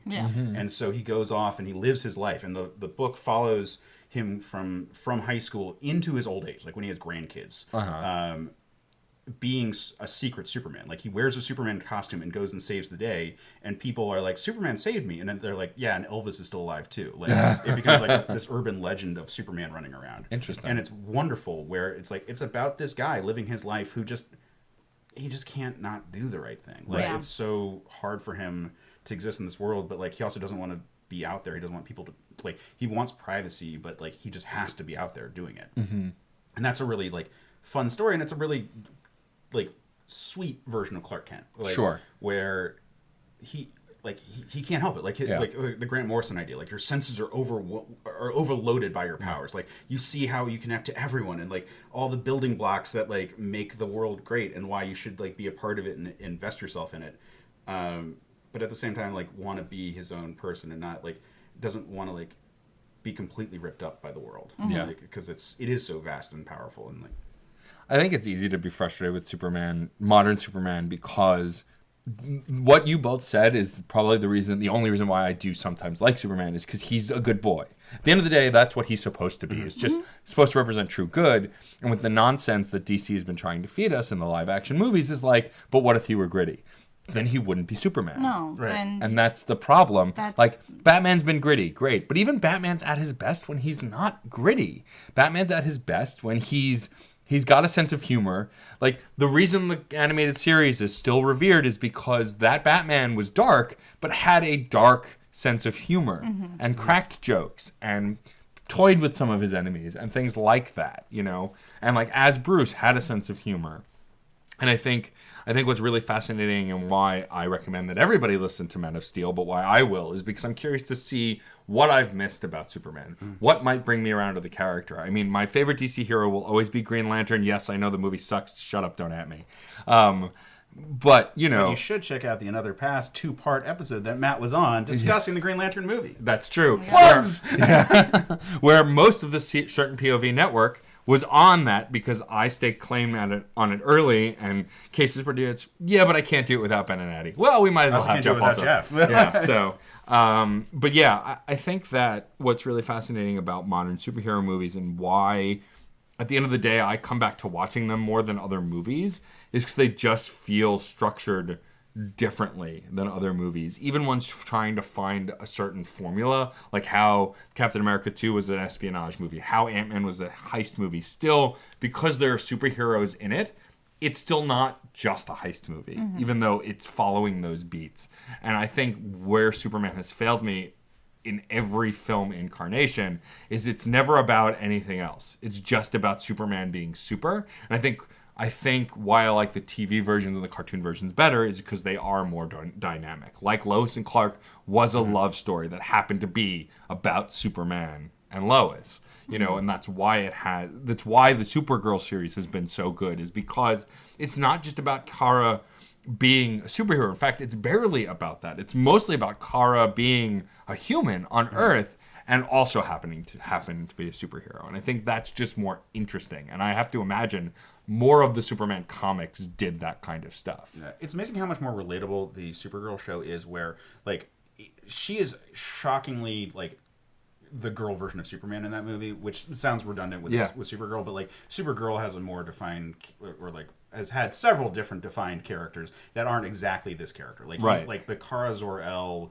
Linda Danvers, like classic Supergirl from the '60s does not feel like the one that we're getting in this. Like she wasn't a reporter; it didn't have the same vibe. But the element of it, so like it feels like a Superman show. Like they just flip the gender. The element of it being that Superman also exists in this world, and that she has to live up to his shadow, even though she's doing a great job. Yeah. Like just that one stressor makes it so fascinating to watch, and like where you're like, you really root for her because sure, she is truly capable of doing a lot, but she's also being judged by a standard that is impossible. Like I think everyone can relate to this idea of like, oh, I'm the little sibling to like a big brother who's like, oh well, that's the one who always gets the good grades, or like a family member who's like the success story that everyone's like, well, why aren't you as good as your cousin? Like some scenario like that. Like we can all relate to it, and as we get older, we know more people who pull it off. Yeah, it's difficult to relate to an entity like Superman because he is the savior. He's the best, essentially. He's so good, and it's hard for us. It's like the same way like when you draw something or you like animate a character, like you give them like really like human empathetic features, so like people can be like, oh, I'm supposed to like this big-eyed alien from space. Because look at its big eyes. That's so cute. E.T. Nightmare fuel, really, though, if we're going to talk E.T. But, like, because we always want to, like, push our own agenda and empathy on things that we're relating to. And it's hard when you have an entity like Superman where it's like, he does right all the time. To the amount he does right is the only question. I get why that's hard, but it's weirdly refreshing. In the same way I find, like, the mythos of Santa Claus really refreshing. Like, there's just this force of good that is out there. That's unquestionably good. Just, like, loves the world and loves people and, like, is a protector and it's... I think that's why I really enjoy Superman so much, because he does defy like a lot of the formulas of other supers, where it's like, oh, he's a sexy scientist and he's flawed, and oh, she's got a tragic backstory and she's a super spy, blah blah blah blah blah. But like Superman's just good, like he's just there, and I think that's great, and I think it's really interesting to go into, and also from like a D&D standpoint, no one wants to play lawful good, but like it's such an interesting choice. Like I how to always do want to play lawful good. My first character was a paladin, and it's hard not to love it. Like how fun! I'm like, hey, I want to talk about Superman all the time. I had a friend who played a lawful good paladin to a fault. Like we were in a position to negotiate with bugbears about something to get some information, and once he detected evil and realized they were evil, he burst into the room and started attacking them, and we had to fight them instead. That's true. And it's like, what are you doing? But it's fun to interact with that stuff. I think at the end of the day, like, I'm obviously overselling it. I don't hate Superman. It's just he's not. I never interpreted it as that. He is just a character that I say I dislike because he definitely has things that I like less than other superheroes. But also, my favorite heroes are anti-heroes. My favorite heroes are Wolverine and Venom. So like, I'm a '90s kid who has to like, sit in a dark corner and wear all black and be goth, because those are the kinds of characters I like, And I think that's what turned me off to Superman as a kid, is he was a Boy Scout. And I was like, Boy Scout? Nobody's that good and has that good of a life. That doesn't happen. But I think it's really interesting that we still can't get him right in live action film because of that. Because people want him to not just be a good person. Also, think about the difficulty as a person to write a purely good character, because what the hell does that mean if you're not a purely good person? And if you are, what does that mean? Like, I think some of the difficulty in writing Superman in live action is because they want the realism, because otherwise, how the hell do we live up to this character that's supposed to be supremely good beyond comprehension? Well, you need a viewpoint character. Like that, right. Like, for in-continuity Superman stories, they tend to be best when you focus more on like side cast members and then how they perceive Superman in the world. Like Jimmy Olsen is a big character for that reason. Like that's why Jack Kirby wrote the Jimmy Olsen Superman book. And introduced Darkseid in that book. Because which people forget. But like even like I remember I got into Superman like active published books in the 90s when they did the Reign of the Superman book, when they had like Superboy and Steel and the Eradicator. It was after the death of Superman. Yeah, the death of Superman story arc. And when he came back into it, he was still one of the cast, and like you got his inner monologue, but like he wasn't the viewpoint character for most of the stories. Right. Like there was a very strong point that the people who were around Clark Kent and around Superman and how they were affected by him was typically how we saw Superman interact with them. Yeah. And I think those are, when you're doing in-continuity stories, that's really helpful. If you're doing out-of-continuity stories, you can show flaws of Superman. You can show, like, again, the aforementioned Red Sun or, like, All-Star Superman. Although even that tends to be, like, other people interacting with Superman. And, like, we get flashes of his perspective, but how they see him. Because, like, it's easy to forget throughout most of that book that he's dying the whole time. Yeah. Because it's it is how the world sees him. Yeah. That you because like this is why people love the out of continuity stories. You can show the cracks in the character that wouldn't necessarily be a good choice to make right. if this was going to be an ongoing book. I mean, I really did love that series. I loved the Steel book also because it starred Shaquille O'Neal. That was great. That was really awesome. Oh, am I confusing that with something else? That movie is definitely coming up at some point. Sure. Because, talking about it, I find like I do like Superman. Like, I like a lot of things about certain versions of Superman. That said, I've thought of another time you can have me and Jeff on for sure is when we talk about Superman 64. Oh, yeah. And the terrible Superman video games and how they're all awful. And I've played. Stop publicly staking your claims on things.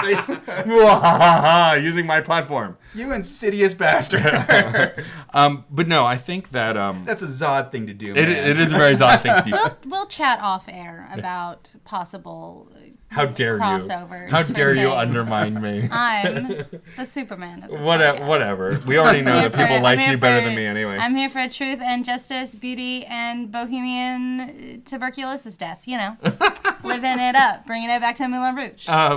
So before we wrap up, Case, talk a little bit about your other podcast that we haven't mentioned, which is a Star Wars-based podcast. Yeah. Yes. Remember how Star Wars is a movie and this is a movie podcast? We did it. Yeah, there we go. So we also have a series on Certain Point of View called The Scruffy Nerf Herders. And this is a Star Wars D20 live play game or real play, or I forget whatever the buzz term for it is. Actual play. Actual play. There you go. Here to help. I think people were using real play at one point and then got confused with role play, and that was getting messed up. But actual play. Different kind of daddies, for sure, in the role play podcast. Oh, you. Anyway, so it is us playing the quote unquote revised rule set, which is basically Dungeons and Dragons 3rd edition, not 3.5, but 3rd edition. Okay, cool. But you're playing it as like Star Wars. Well, it is Star Wars rules. It is the core rule book for it is artwork from Attack of the Clones. It was released before Revenge of the Sith came out, and we are playing the game that is set between Star Wars: A New Hope, aka Star Wars for most people. And it's a Dungeons and it's a Wizards of the Coast thing. It is a Wizards of the Coast thing. Holy the rule shit! Set is that. Crazy. It is not good. It has all the problems that it has all the problems that Dungeons and Dragons 3rd edition had, such as like ambidexterity rules. So like, are you left-handed or right-handed? Like, there's a lot of like superfluous skills. There's a lot of weird stuff going on. Yeah. It's also kind of interesting because the Force is skill checks. So like, people, you actually have to be good at it. Like, it's not just I have a spell slot, which I find really fascinating. Yeah. But that was mostly an excuse of like, okay, well, I'm really used to Dungeons and Dragons 3.5. I'm used to Pathfinder, and like this will be really fun for us to do because I wanted us to have like a feature that would be fun, and like this was going to be a side feature on Certain Point of View. So Ben and Addie were on board, and like we brought in Corey and Sean, who like were both excited to do it, and we started this game where it was just going to be about a group of rebels who were like the side characters. Like they were at Yavin, but they weren't like main characters in this whole situation. So we opened the campaign with them at the ceremony at the end of Star Wars, where they're like walking out of it being like, those fucking guys, and then like when the Empire comes back, they're fleeing and they get separated from the group, and it's been mostly them trying to like work their way back to like connecting with Rebel Command, right? And it's been a lot of fun. So this was a fairly early campaign, and for me as a dungeon master, like I'd run 2 games before that, so and this was the first time I was trying to do it as a live game. So we do actually all meet together and sit in a room. We've done it on Skype sometimes, but it's really rough when we do. The real fun is us sitting together and sort of working together. And for a while it was Addie who was the editor. Pardon me. For a while it was Addie who was the editor, and I was just the DM. And then around episode 20, we switched over to me also being the editor, which has been helpful for me to think about how it's going to sound when I finally put it all together. Sure. And okay, so I'm going to use music here, or this beat here, or mentally make notes. I'm cutting this part when I actually get into the edit. So those have all been helpful. But it's been a lot of fun. We've had some rotation in terms of the cast and the circumstances, but it's just been a great Star Wars adventure, and I try to have fun fan servicey kind of moments in there, and also its own things. So for people who are looking for a Star Wars setting and enjoy the Dungeons and Dragons live games that have become popular on podcasts, that's a thing that's out there, and we have a lot of fun. I have friends who say that they laugh when they listen to it, so I'd say that's a good time. That's a good sign. It's hard to.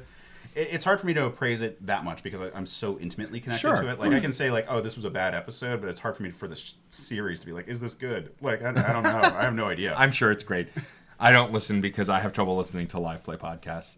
It's I don't know. It's this thing that I prefer talking head podcasts. I listen to 1,000 of them, and for whatever live play podcasts, I listen to occasional episodes or I'll skim new episodes just to hear what's going on. But I can't follow them regularly. It's why I haven't listened to the Adventure Zone, because I listened to the first couple episodes, and I know it gets better and it changes and it evolves, and I'm sure it's wonderful. I just, for whatever reason, I can't get into it. It's okay. It's a weird format. I'll lend you the graphic novel. It's great. Sweet. I've got 4 copies. It's fine. Oh, awesome. I do. I have 4 copies of the Adventure Zone graphic novel because I kept going to events, and it was the thing they would give you at events. I would gladly borrow one of those copies. One. Also, if you're an Adventure Zone fan, listener, why not pre-order Rockport Limited? It's out there. That's a free plug for the McElroys. There you go. They don't need it, but I wanted to help. But also, if you're an Adventure Zone fan, maybe check out Scruffy Nerf Herder. Yeah, there you go. Kind of we have a lot of fun. Friends at the table.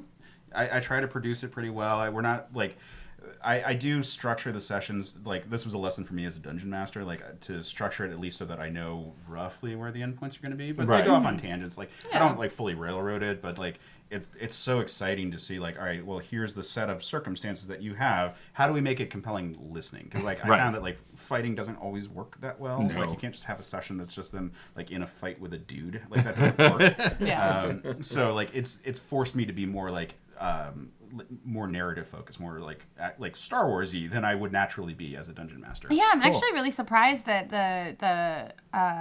the system that you're using isn't a Star Wars roleplay system, because I was imagining that. Well, I mean, like Edge of the Empire or with the weird die. The Force dice. Yeah. This is not. This is. That's really fascinating. I did not know that. Yeah, because the newer versions of it intrigued. use a different system. Yeah. Which I can't remember. The Fate system, I think it's called. No, Fate system, something else. Fate system. So there's is... Saga, which is the next iteration of the Star Wars game. My understanding, and I've only read through some of it, is that it is taking many of the lessons that Dungeons and Dragons 4th edition had. Yeah. And sort of refining it. So the dice rolling is it's not numeric. Yeah, I mean, there's it's some all numbers, comparing but it's symbols and stuff. Yeah. It's really interesting, and actually for someone who's not as great at the math, because I have a friend who's running a Pathfinder campaign using that system, and I find it's really interesting as someone who's not a huge math nerd. I struggle with the stats a little bit, and so this is more interesting for me because I can look at the dice rolls in a different way. Yeah, we went with this edition because I was running a Pathfinder game at the time and still playing in a 3.5 game, and I was like, I can take this rule set and not have to spend a ton of time reading it before we start. I was like, okay, we can get going, and there's a lot of stuff I ported back from 5th edition. I use Advantage all the time for things because it's such a good, I don't have time to figure out all the bonuses that are going on right now. I'm just going to say you're probably good at it or you're probably bad at it. Yeah. And just move on because it's a show. Sure. Even more so than a regular D&D Yeah, session. but even in a regular D&D session, sometimes it's important to be beholden to the story. Sure, of course. If someone's like, hey, roll with advantage, roll a third time. It's we want this to happen, so it happens. I love that. My favorite moment in a older Star Wars game that I was playing a droid bounty hunter, because who doesn't love IG-88? I wasn't, but I was playing a droid scoundrel, and I stayed back on the ship like a coward while my mates went out to fight the Empire. And so while I'm on the ship, there are a ton of stormtroopers lining up under the door that drops out of the ship. And I rolled a crit check on use device or whatever it was. And so my DM let me drop the door on the stormtroopers, instantly killing them, which was really cool. Yeah. And so I like cinematic moments like that in these kind of tabletop games. Always role play the story more than the math. Like always do it. Like it's a better choice. Well, yeah, because then you get really just caught on like what's the grid. Like one of the exciting things I've had for this, because we're doing like space combat and stuff, and we haven't. We just recently had them actually like get a fighter ship. Like for the most part, they've been flying on this big like bomber that I sort of imagine like it's a Y-wing bomber, which normally is like a 2-pilot thing. Yeah. Or it's sort of like there are, if you like really do deep dives, there's like a bigger like stealth bomber kind of thing. Yeah. I imagine it being kind of like Dr. Strangelove. Yeah. Like where it's like, okay, there's a cargo area and like some cots that you can sleep on. It's not a full. It's not like the Serenity or like the Millennium Falcon. Like there's not like separate chambers. But they've been traveling around with that, so they've had some space fights. But rather than like here's a dogfight between a bunch of ships, and we've done some where they as a crew, someone's having to do like more. It's more like submarine fights where it's like, okay, where is everyone in this? But we've also had them be boarded, and where they've had fights on the outside, like running around with like magnetic boots and having to like circle around the ship. And then we've had fights in space stations where the gravity's kind of messed up. So there was one where they like the stormtroopers that they were facing were like their gravity was the axis was 90 degrees, so they were running on a wall like across away. And had a different gravitational axis than what they were dealing with, and like trying to like have sort of like fun visual things that I can describe that I would never be able to do on a grid. Right. But because like I can't do a grid for this podcast, like there's no way for like theater of the mind. I actually can just like go nuts. Like I don't need to worry about any of these things. Yeah. So that's been a really fun thing to like I'm in a universe that allows for these like kind of like crazier sci-fi conventions. Why don't I just embrace them? Because I already have to throw out certain sets of mechanics because it just doesn't work for a podcast. Cool. That's awesome. Well, Case, thank you for being our guest. Yeah. This has been a blast. I should have a thesis for like all the rambling that I've just done. Nah, you don't need a thesis. Okay. You can tell people where to find you on the internet. Sure. So you can find me on Twitter at Case Aiken. Mm-hmm. You can find me on Instagram at Quetzalcoatl5. Google it. Yeah. It's an Aztec sun deity from a time when I used to use like sun deities as like my pseudonyms on and things. See, for me, it's just a summon in multiple Final Fantasy games. And it works for that. And then the 5 is from Brainiac 5 from Legion of Superheroes because I am a giant nerd and have never not been a giant nerd. You can find all of my stuff at certainpov.com because I've got multiple podcasts there. And if it's not on there, I'll be at least like plug it on there. Yes, that is definitely true. Before we ask you our final question that you are familiar with, Rachel, will you please do our thank yous? Yes, thank you ever so much to John Presnell for the use of the song Aurora off the album Fair Game featuring Stefan Remble. Also, thank you to Katie Bug for our logo design. Rachel's hair is now pink, so it's more in line with the logo again. Function. Right? We're just fixing it. You don't have to make a new skin and post. And of course, Case, thank you for being on the show. Now, Rachel, hit him with our final question. Case, in an endless sea of movie tropes that exist, the wacky best friends and the convenient Deus Ex Machinas, you have a choice. You can select any one of these movie tropes to be true in your life. Which one do you choose? Case Aiken. Okay, so I have severe anxiety when I'm on phone calls.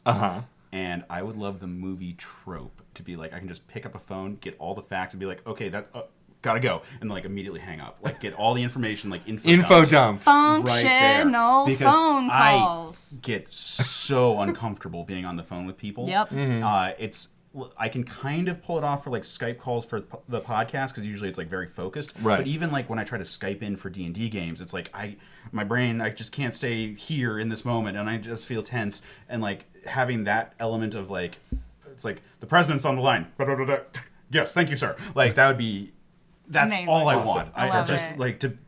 I might even make phone calls in that world, like instead of just like being like I feel uncomfortable right now. Text. Yeah. God.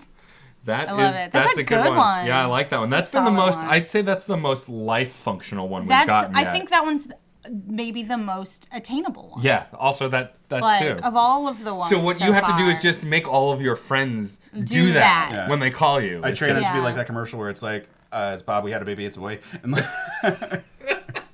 yeah, very referencing much. old school commercials. Boy. We're going deep. Well, we are in the future timeline of Demolition Man, where commercials just become the pop culture elements. That's of the true. day. And Taco Bell is cuisine, and the three shells. Memes and memes. And memes. Thank you, Case, for being on the show. This has been a blast. Check out Case Aiken's many podcasts. Also, follow him on Twitter. He's doing an analog a day. Characters that are like Superman but are not Superman, sometimes are Superman. Yeah, no, it's in preparation for the Man of Steel podcast, I just was like, I wonder how long I could go from memory without looking up a character that like I could make a case is an analog of Superman. And some are like the broad ones, like Mr. Majestic, who is just Superman but like a dick, or like Supreme, where it's just like, well, it's Alan Moore just being like, here's a love letter to Silver Age Superman. And other times it's a little more abstract, and I have to like do an explanation. But yeah, I've been going strong for 2 months now, every single day, like rattling off like 5 to 7 tweets about a character. There are fun threads to read, especially if you don't know about the characters. Like the one you did today, as of when we were recording, is the Mighty Yank, I believe. The Fighting Yank. The Fighting Yank. Yeah. So empowered by the spirit of his dead ancestor who fought in the Revolutionary War, he's able to be super strong, nigh invulnerable, and can fly, and fights Nazis. Sounds good. Sounds like a good read. It's amazing. So thank you, Case. This has been a blast. Thank you so much, Stormageddon. Thank you, Rachel Quirky Shane. Oh my gosh. And thank you, listeners, for hanging out with us. Keep this conversation going. Follow us on Twitter at @screen_snark. You can follow us on Tumblr. We have a Discord server for all of Certain Point of View that we are now on as well. Yeah. You can recommend movies for us to watch, guests for us to interview or have on the show. All of that info is on our website, certainpov.com. There you go. And as always, we will see you at the movies. You guys want to get tacos? Always. Always.